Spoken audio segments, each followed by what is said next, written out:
Students, आज का video solubility and solubility product पर डिपेंड है।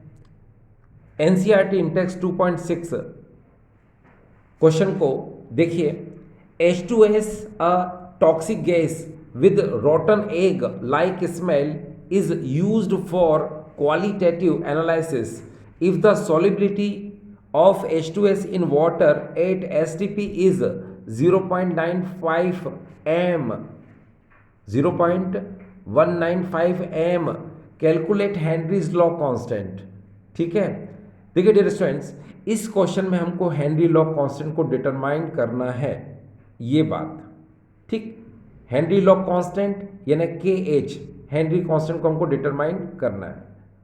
दूसरी बात, इस पे solubility of H2S in water, हमको उस वाटर में H2S की सॉल्युबिलिटी STP पर 0.95 m हमको ये गिवन है। ठीक है, बस इतनी सी बात आप दिमाग में रखिए। वैसे तो आप जानते ही हैं कि जो H2S गैस है, ठीक है, वो टॉक्सिक गैस होती है। ठीक है, और उसमें सड़े हुए अंडे जैसी स्मेल होती है। ठीक है, चलिए अब इस क्वेश्चन को हम सॉल्व करेंगे। पहले हिंदी मीडियम स्टूडेंट्स के लिए क्वेश्चन सुनिए। सड़े हुए अंडे जैसी गंध वाली विषैली गैस H2S गुणात्मक विश्लेषण में उपयोग की जाती है। यदि H2S गैस की जल में STP पर विलेयता 0.195 m हो तो हेनरी स्थिरांक की गणना करो। देखो डियर स्टूडेंट्स, इसमें आपको हेनरी स्थिरांक KH का निर्धारण करना है। दूसरी बात, इस प्रश्न में H2S गैस की जल में STP पर विलेयता 0.95 m, m का मतलब होता है मोलल, क्योंकि मोलालिटी में मोलल आता है, तो 0.195 m ये हमको मोलल गिवन है। ठीक है, वैसे तो आप जानते ही हैं H2S गैस की जो बदबू होती है या गंध होती है वो सड़े हुए अंडे जैसी होती है, और ये जो H2S गैस है ये वास्तव में एक विषैली गैस होती है। तो चलो अब हमको हेनरी कांस्टेंट यानी हेनरी स्थिरांक निकालना है। तो देखिए डियर स्टूडेंट्स, आप बहुत अच्छे से जानते हैं कि हेनरी लॉ क्या होता है। अकॉर्डिंग टू हेनरी लॉ आप जानते हैं P डायरेक्टली प्रोपोर्शनल X। अब यहाँ पर P क्या है, तो P का मतलब होता है partial vapour pressure of gas. Partial vapour pressure of gas यानी गैस का आंशिक वाष्प दाब। यहाँ पर P क्या है, गैस का आंशिक वाष्प दाब है, यानी P partial vapour pressure of gas. दूसरी बात, यह X क्या है, mole fraction of gas, mole fraction of H2S gas, gas का मोल प्रभाज, H2S गैस का मोल प्रभाज है ये। ठीक है, अब आपको पता है जैसे ही आप डायरेक्टली प्रोपोर्शन का साइन हटाएंगे, ठीक है, तो आपको क्या मिलेगा, यहाँ पर KH मिलेगा। इस KH को हम लोग बोलते हैं हेनरी कांस्टेंट यानी हेनरी स्थिरांक। ठीक है, अब इस KH को आपको निकालना है, तो KH को यहीं रहने दो, X को आप P के नीचे ले जाओ। ठीक है, ठीक है। अब मैं आपको एक बात बता दूं, जरा देखिए कि पहले P equal to KH into X को आप कैसे लिख सकते हैं। आपको पता है P प्रेशर ऑफ H2S, क्योंकि इस क्वेश्चन में हम H2S की बात कर रहे हैं, तो प्रेशर ऑफ H2S यहाँ पर आएगा इक्वल टू KH आएगा। फिर X का मतलब आपको पता है मोल फ्रैक्शन होता है। ठीक है, तो मोल फ्रैक्शन ऑफ H2S आएगा। देखिए कैसे, ऐसे, ये देखिए pressure H2S equal to KH, mole fraction H2S। अब आपको KH निकालना है, तो क्या करोगे, X H2S को इस P H2S के नीचे ले जाओ, तो ये देखो KH equal to P H2S upon X H2S आ जाएगा। अब इस क्वेश्चन में देखिए काफ़ी अच्छे से समझना है आपको कि सबसे पहले इस क्वेश्चन में आपको मोल फ्रैक्शन ऑफ H2S यानी कि X H2S निकालना पड़ेगा, क्योंकि प्रेशर H2S ये तो दिया है आपको कितना। आपको पता है कि आपको क्वेश्चन के अंदर STP पर यानी कि वाटर में H2S की सॉल्युबिलिटी STP पर जो हमको दी है, तो आपको पता है STP का मतलब क्या होता है, STP का मतलब होता है स्टैंडर्ड टेम्परेचर एंड प्रेशर। तो वहाँ पर जो STP पर वैल्यू होती है वो H2S की 0.987 बार होती है। यानी कि PH2S हमको क्वेश्चन में याद रखना पड़ेगा क्या कि PH2S जो होता है वो होता है 0.987 बार, ये आपको याद रखना है। ठीक है, अब रही बात, ये तो आपको पता चल गया, अब आपको मोल फ्रैक्शन निकालना है डियर किसका, H2S का। ठीक है, बस ये निकालना है, ये निकाल लो, ये आपके पास में है, फिर निकालने के बाद इसमें इसका डिवाइड कर दो तो KH आ जाएगा। ठीक है ना। अब देखो ये XH2S यानी H2S का मोल प्रभाव यानी H2S का मोल फ्रैक्शन कैसे निकालेंगे, चलो देखो। देखो डियर स्टूडेंट्स, आप बहुत अच्छे से जानते हैं, ये देखिए, because H2S dissolve in water, क्योंकि H2S जल में विलय है, तो नेचुरल है कि जब आप इस H2S का मोल फ्रैक्शन निकालेंगे, ठीक है, H2S का आप मोल फ्रैक्शन निकालेंगे तो आपको पता है कि वाटर में H2S गैस प्रेजेंट है, तो आपको क्या करना पड़ेगा कि अगर आप इस XH2S यानी कि इस H2S का मोल फ्रैक्शन निकालेंगे तो आपको पता है कि नंबर ऑफ मोल्स आपको वाटर के भी निकालना पड़ेंगे। क्यों? क्योंकि आपको पता है mole fraction of H2S equal to formula क्या होता है डियर, ये होता है, ये फार्मूला दिमाग में रखो, ये देखिए, mole fraction of H2S equal to number of moles of H2S upon total number of moles, ये फार्मूला आप जानते हैं। अब जैसे आपको मोल फ्रैक्शन ऑफ H2S का निकालना है तो number of moles of H2S ऊपर आएंगे और अपॉन में number of moles H2S plus number of moles of H2 नीचे आएंगे। अब इसका मतलब ये निकलता है कि हमको number of moles of H2S भी निकालना पड़ेंगे पहले, फिर number of moles of H2 भी निकालना पड़ेंगे। ठीक है, फिर इस फार्मूले में पुट करके हमको मोल फ्रैक्शन निकालना पड़ेगा किसका, H2S का। तो चलो पहले नंबर ऑफ मोल निकालते हैं, किसका, H2O का। तो नंबर ऑफ मोल्स H2O का निकालेंगे और नंबर ऑफ मोल्स हम H2S का निकालेंगे।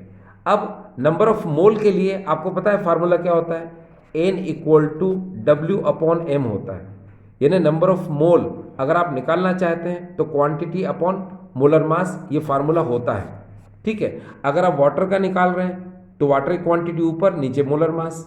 अगर आप H2S का निकाल रहे हैं तो नंबर ऑफ मोल आपको किसके निकालना है, नंबर ऑफ मोल आपको निकालना है ये H2S के। तो क्या करेंगे आप, नंबर ऑफ मोल ऊपर रखेंगे आप, ये नंबर ऑफ मोल्स आपको H2S का निकालना है तो क्या करेंगे आप, क्वांटिटी जो है H2S की ऊपर रखेंगे और मोलर मास क्या करेंगे आप, H2S का नीचे रखेंगे। लेकिन पहले ध्यान दीजिए आप कि जो क्वेश्चन था उसमें हमको क्या गिवन है, उससे आपको आइडिया लग जाएगा कि ये वैल्यू और ये वैल्यू आखिर कैसे आती हैं। तो आप परेशान मत हो, पहले क्वेश्चन को देखिए। क्वेश्चन में क्या है इसको देखो, ये लाइन बहुत इंपॉर्टेंट है। If the solubility of H2S in water at STP is 0.95 m, dear इसका बहुत बड़ा मतलब होता है, ये यही तो है इसकी जान, इस क्वेश्चन की जान यही है। ठीक है, इसका मीनिंग आपको समझ में आ जाएगा तो नंबर ऑफ मोल H2O के भी निकल आएंगे और नंबर ऑफ मोल्स H2S के भी निकल आएंगे, दोनों के नंबर ऑफ मोल निकल आएंगे। तो डियर जानते हैं आप ये क्या है, इसको हम क्या बोलते हैं, तो जरा देखिए इसके मीनिंग को बताऊं मैं आपको। देखिए 0.195 m 0.195 small m 0.195 molal solution means 0.195 mole H2S is dissolved in 1000 gram H2O, ये इसका मतलब होता है। क्योंकि आप जानते हैं ये मोलालिटी है डियर, और मोलालिटी का फार्मूला आपको पता है, small m equal to N/WA होता है। यहाँ पर WA क्या है, mass of solvent in kilogram, विलायक का किलोग्राम में द्रव्यमान है ये, और ये नंबर ऑफ मोल्स, ठीक है, ये नंबर ऑफ मोल्स हैं किसके, सॉल्यूट के। तो इसी को हम लोग बोलते हैं मोलालिटी, क्योंकि मोलालिटी की डेफिनेशन आपको पता है, the number of moles of solute is dissolved 1 kilogram of solvent. आप किलोग्राम की जगह 1000 ग्राम भी यूज कर सकते हो डियर। तो फिर डेफिनेशन क्या होगी, the number of moles of solute is dissolved in 1000 gram of solvent, 1000 gram of water. Hindi में सुने, देखो मोललता की परिभाषा आप जानते हैं क्या, 1 किलोग्राम विलायक में उपस्थित विलेय की मोलों की संख्या को विलयन की मोललता कहते हैं। या फिर ऐसे बोल सकते हो 1000 ग्राम विलायक में उपस्थित विलय की मोलों की संख्या को विलयन की मोललता कहते हैं। ठीक है, अब अगर यहाँ पर 0.195 दिया है तो इसका मतलब होता है कि n की जगह पर आप 0.195 लिखेंगे और अपॉन में क्या लिखेंगे 1, ये 1 किलोग्राम है, तो इक्वल टू में क्या आ जाएगा डियर 0.195 m आ जाएगा। तो अब आपको समझ में आया 0.195 m, 0.195 मोलल का मतलब क्या निकलता है कि 0.195 मोल H2S के 1 किलोग्राम सॉल्वेंट 1 किलोग्राम वाटर में डिजॉल्व है, या फिर ऐसे बोल सकते हो 0.195 मोल H2S के 1000 ग्राम वाटर में क्या है डिजॉल्व है। ठीक है, तो अब देखिए यहाँ पर क्या आएगा कि आपको नंबर ऑफ मोल निकालना है H2O का, तो H2O की क्वांटिटी कितनी है 1000 ग्राम, आपको पता है, ये देखो W है कितना है डियर 1000 ग्राम, 1 किलोग्राम में 1000 ग्राम होते हैं, तो आपने लिख लिया। अब वाटर का मोलर मास तो पता ही है आपको, डिवाइड कर दोगे तो 55.55 ये आपका आ जाएगा। अब आपको H2S के नंबर ऑफ मोल निकालना है, तो डियर है ना ये नंबर ऑफ मोल H2S कितने 0.195, तो डायरेक्ट यहाँ पर 0.195 आप लिख दो। अब आपके पास ये फार्मूला है, ठीक है, इस फार्मूले में नंबर ऑफ मोल H2S के 0.195 लिख दो। ठीक है, फिर यहाँ H2S की जगह पर फिर से 0.195 लिख दो और वाटर की जगह पर 55.55 यानी ये नंबर ऑफ मोल H2 की जगह पर ये लिख दो 55.55, तो आपको ये इक्वेशन मिल जाएगी। देखो इसमें पुट करने के बाद आपको ये इक्वेशन मिल जाएगी। फिर इसमें जब इसको ऐड करोगे तो डियर ये देखिए 55.745 मिल जाएगा आपको। ठीक है, ऊपर 0.195 ऐसा कैसे ही है। अब 0.195 में जब हम 55.745 का डिवाइड करेंगे तो डियर इतना आंसर आएगा 0.0035। तो ये देखिए ये मोल फ्रैक्शन आ चुके हैं डियर किसके H2S के, ये देखिए ये मोल फ्रैक्शन आ चुका है H2S का। बस अब सॉल्व हो जाएगा, क्योंकि आपको पता है हेनरी कांस्टेंट आपको निकालना है, तो Henry constant equal to pressure of H2S upon mole fraction of H2S ये होता है। अब मोल फ्रैक्शन ऑफ H2S तो आपने निकाल लिया, ये देखो अब आपको प्रेशर H2S का लिखना है, तो मैंने बताया ना STP प्रेशर यानी 8 STP पर क्या होता है प्रेशर ऑफ H2S जो होता है वो 0.987 होता है। बस यहाँ पर ये 0.987 रख दो और x H2S तो आपने निकाला ही है 0.0035 यहाँ रख दो, रखो जरा, ये रख दिया आपने। अब इसमें जब इसका डिवाइड करोगे तो डियर आंसर आएगा इतना 282 बार। अब आपको पता है कि मोल फ्रैक्शन की कोई यूनिट नहीं होती, ठीक है, और इस प्रेशर में यूनिट क्या दी थी बार, तो नेचुरल है कि जो KH हेनरी कांस्टेंट है उसके आंसर में यूनिट क्या आएगी बार ही आएगी, इसलिए इसका आंसर क्या आ गया डियर 282 बार। क्लियर, तो ये डियर देखिए ये क्वेश्चन आपका अच्छे से क्लियर हो चुका होगा। ठीक डियर, अब हम नेक्स्ट क्वेश्चन की बात करते हैं और नेक्स्ट क्वेश्चन है हमारे पास, ये देखिए NCERT एक्सरसाइज का 2.27 क्वेश्चन। देखिए डियर स्टूडेंट्स, इस क्वेश्चन में हमको सॉल्युबिलिटी फाइंड करना है। इस क्वेश्चन में हमको सॉल्युबिलिटी यानी कि विलेयता का निर्धारण करना है। पहले क्वेश्चन देख लीजिए, अपने आप को क्लियर हो जाएगा। देखिए डियर स्टूडेंट्स, क्वेश्चन क्या है, if the solubility product of CuS is 6 × 10⁻16 calculate the maximum molarity of CuS in aqueous solution. Hindi में सुने, अगर CuS का विलेयता गुणनफल 6 × 10⁻16 है तो जलीय विलयन में उसकी अधिकतम मोलरता ज्ञात करो। तो डियर स्टूडेंट्स याद रखना, मैक्सिमम मोलरिटी का मतलब होता है सॉल्युबिलिटी ऑफ CuS, अधिकतम मोलरता का मतलब होता है विलेयता, CuS की विलेयता। ठीक है, एक बार फिर से सुनो, मैक्सिमम मोलरिटी ऑफ CuS का मतलब होता है कि आपको CuS की सॉल्युबिलिटी मोल पर लीटर में फाइंड करना है। मैक्सिमम मोलरिटी ऑफ CuS का मतलब होता है solubility of CuS in mole per litre. अधिकतम मोलरता यानी CuS की अधिकतम मोलरता का अर्थ है CuS की विलेयता मोल पर लीटर में। ठीक है, क्या CuS की अधिकतम मोलरता का अर्थ है CuS की विलेयता मोल पर लीटर में। ठीक है, आपको निकालना है। अब देखिए डियर, यहाँ सॉल्यूशन पे ध्यान दो, अपने आप को समझ में आ जाएगा। ये लाइन पे थोड़ा सा ध्यान दें आप, maximum molarity of CuS in aqueous solution means solubility of CuS in mole per litre. Sir यही देखिए, बहुत इंपॉर्टेंट पॉइंट है, ठीक है dear students, listen to me. Maximum molarity of CuS in aqueous solution means solubility of CuS in mole per litre. Hindi में सुने, जलीय विलयन में CuS की अधिकतम मोलरता का अर्थ है CuS की विलेयता का मोल प्रति लीटर में निर्धारण। ठीक है, तो चलो अब इसको सॉल्व करते हैं। तो देखिए डियर स्टूडेंट्स, आपने 11th क्लास में केमिकल इक्विलिब्रियम यानी रासायनिक साम्य में सॉल्युबिलिटी प्रोडक्ट एंड सॉल्युबिलिटी को पढ़ा होगा। ठीक है, तो आपको बहुत जल्दी से क्लियर हो जाएगा, और नहीं पढ़ा तो कोई बात ही नहीं।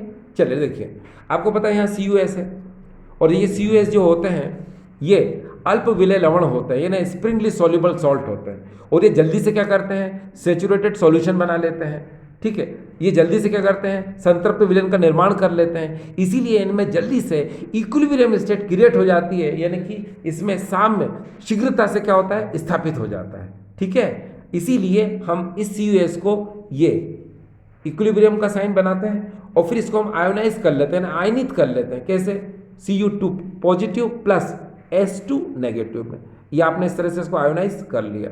आप जानते हैं कि यहाँ पर Cu2 प्लस की जो सॉल्युबिलिटी यानी विलेयता है वो S, और यहाँ पर S2 नेगेटिव की भी विलेयता है क्या, S, ये हमने सपोज किया है S।